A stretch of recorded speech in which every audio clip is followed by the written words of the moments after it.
Hello and welcome. I'm Reverend Susan at Knox United Church in Embro, Ontario. This is the reflection for Sunday, October the 25th, 2020. I will be talking about chapter 9, Freedom, from the book We Make the Road by Walking by Brian D. McLaren. This week we move into Exodus and the story of Moses. The life of Moses is a fascinating one, and it really is at the core of the whole biblical story. Some Christians do not pay much attention to or see the importance of the Old Testament. They only focus on the stories of the gospel. I believe this to be an oversight, because to fully understand Jesus, you have to understand his Jewish roots and beliefs. I didn't grow up going to church, but I did grow up watching the 1956 Cecil B. DeMille epic masterpiece movie, The 10 Commandments, year after year for over 10 years. And why? Not because it's an exceptionally good movie, and not because it's biblically accurate, but because it's an amazing story.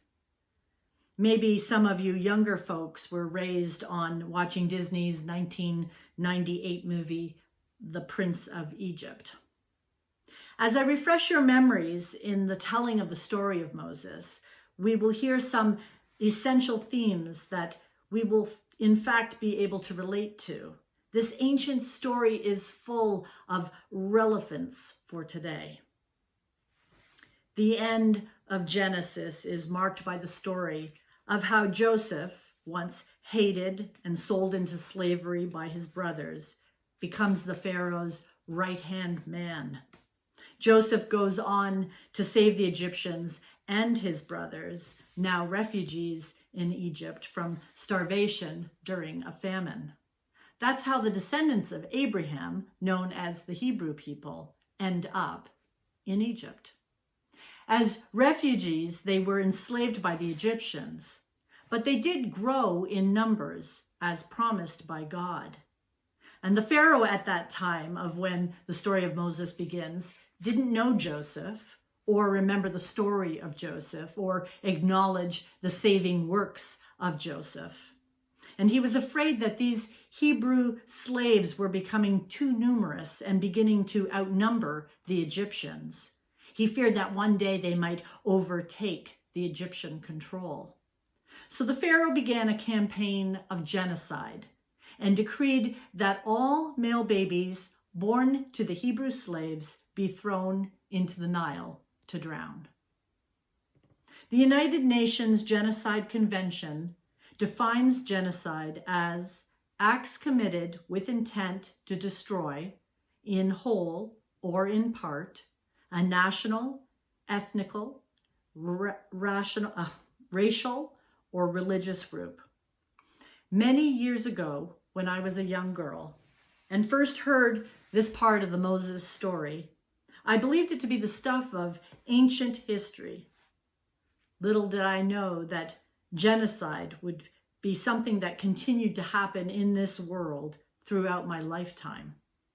My first understanding of genocide that I learned was, of course, the Holocaust during the Second World War. 6 million Jews, 2/3 of the Jewish population in Europe, was killed.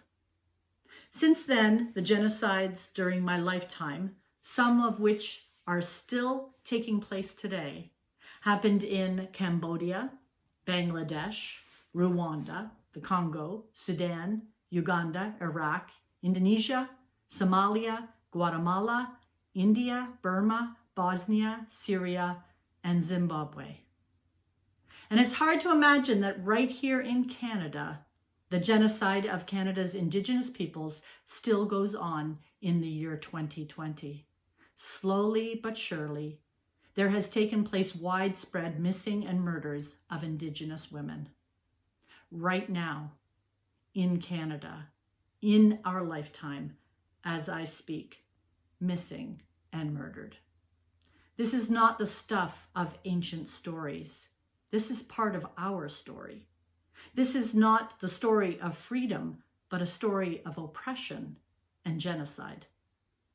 We are only now coming to terms with and acknowledging the roles we have played in this genocide. It is estimated that about 150,000 Indigenous children were removed from their homes and forced to attend residential schools in Canada. CBC recently reported that the first of the schools opened in the 1880s and the last residential school closed in 1996. Indigenous children who died while attending residential schools were honored in a special ceremony last month. According to the NCTR, National Center for Truth and Reconciliation, the number of children identified by name as well as unnamed in death records is about 4,200. Children went to school to learn and ended up dead. Doesn't sound right, does it? The mother of Moses could not bear to let her son be drowned, and so she placed him in a basket of reeds before putting him into the waters of the Nile. Moses floated down the Nile along the banks of the river and ended up in the bathing area of the Pharaoh's daughter, who discovered him and decided to raise him as her own son. Miriam, the sister of Moses, walked along the banks of the Nile, following the basket in order to discover its fate. When the Pharaoh's daughter requested that a wet nurse be found to take care of the baby, Miriam exclaimed that she knew someone, and her and Moses' own mother was brought to the palace to be Moses' wet nurse. Good news, Moses survived. But the bad news is Moses grew up with an identity crisis. Moses was born a slave but raised as an Egyptian, and not just any Egyptian, but one of power and privilege. Although some of us may struggle in our lives, if we are white, we come from a place of privilege. Learning about our privilege is important work for us to do. We have to decide whose side we will stand on when it comes to justice. We have power and privilege, so we have to ask ourselves, will we use that power and privilege to just get ahead and benefit ourselves? Or will we use it to help others? McLaren says, and I quote, "We are all like Moses in a lot of ways. We all have choices to make. Who will we become? Whose side we'll stand on?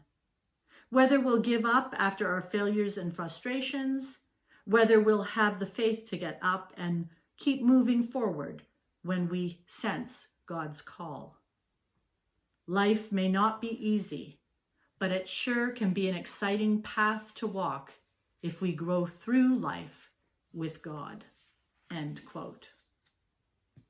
Moses had a strong sense of justice, and when he saw an Egyptian taskmaster unfairly beating one of his own Hebrew people, he killed the Egyptian and hid the body.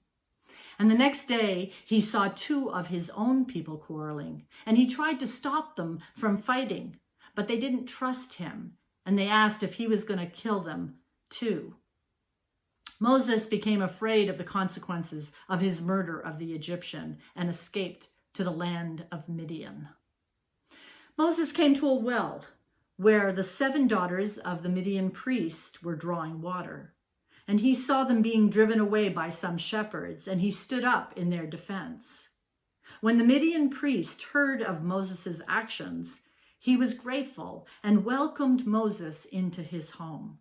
Moses then married one of the priest's daughters. One day, while taking care of the sheep, Moses came across a bush that was burning but not being consumed, and he heard someone calling his name. It was God. God told Moses that he must go back to Egypt and get the Pharaoh to release the enslaved Israelites. Moses, although reluctant and feeling unqualified to do such a difficult thing that God asked him to do, went back to Egypt and tried to persuade the Pharaoh to release the Israelites from their slavery. Has God ever asked you to do something difficult? Have you ever felt unqualified? It always amazes me how God seems to call me to intervene in people's lives, and I never feel particularly confident about my abilities. I totally have to take a leap of faith almost every time. Although I often feel helpless and overwhelmed in these situations, and I find myself crying out prayers to God for guidance and strength, God never lets me down. God is with us all the way. Not surprisingly, the Pharaoh refused to let God's people go, and so God sends plagues. In one instance, God passed over the homes of the Israelites, but struck down the firstborn males of the Egyptians. The first Passover, the oldest and continuously celebrated holiday of the Jewish calendar, is established. As Christians, we might not pay too much attention to Jewish holidays. I have more often in recent years because my daughter's partner is a Jew, and she has been learning about Jewish traditions and holidays. Also, for those of us who are Christian, it's helpful for us to remember that Jesus was a devout Jew. McLaren writes, Jesus, as one of the descendants of those slaves, was formed in this story of liberation. Every year he gathered around a table to remember these events and to situate his life in the ongoing march from slavery into freedom. All who ate that Passover meal, as it was called, were demonstrating that they were not part of the slave owner economy, but were among those seeking freedom from it. They wanted God's judgment to pass over them, which is the source of the meal's name, Passover, so they could pass over from slavery to freedom. As part of this community united in this meal, Jesus learned a profound way of seeing God and others. Where others used their gods to defend an unjust status quo, Jesus believed in the God of justice and liberation. Where others saw a worthless slave, an exploitable asset, a damnable sinner, a disgusting outsider, Jesus saw someone to set free. End quote. Finally, the Pharaoh gives in and frees the Israelites, and Moses leads the exodus of the freed Israelites out of Egypt in search of the promised land. And just as they came to a large body of water, the Pharaoh changed his mind and goes off in hot pursuit. Moses and his people are trapped between the Pharaoh's army and the sea. Have you ever felt trapped between Pharaoh's angry army and a sea that shows no sign of parting? There are many times in our lives when we might feel like God has led us into a place where we can't see the final outcome, or we're not sure where it might lead us, or we don't know what our next move should be. It is with great faith that we must trust that God will make a way where no way is currently visible. Suddenly, God opened a path for Moses and his people to cross through the sea. And when the army arrived, God closed the path, drowning the Egyptians, a fate the Egyptians had hoped would have been the fate of the Hebrew babies. Even though the slaves were freed, it was not the end of the Israelites' troubles. Like in all our lives, their lives continued to be full of ups and downs, turns and twists, struggles and pain, as well as solutions shown to them by their faithful God. The night before Jesus died, he shared the Passover meal with his friends. He broke and blessed the unleavened bread and asked his friends not only to remember Moses and what he stood for, the emancipation of enslaved peoples once a year during Passover, but to frequently break bread and remember Jesus and what he stood for, and to continue the work of freeing those who are oppressed. We today still gather around a simple meal of bread and wine to remind ourselves that we too are called to be like Moses, to be like Jesus, and with God's help to join in the struggle to be free and to free others.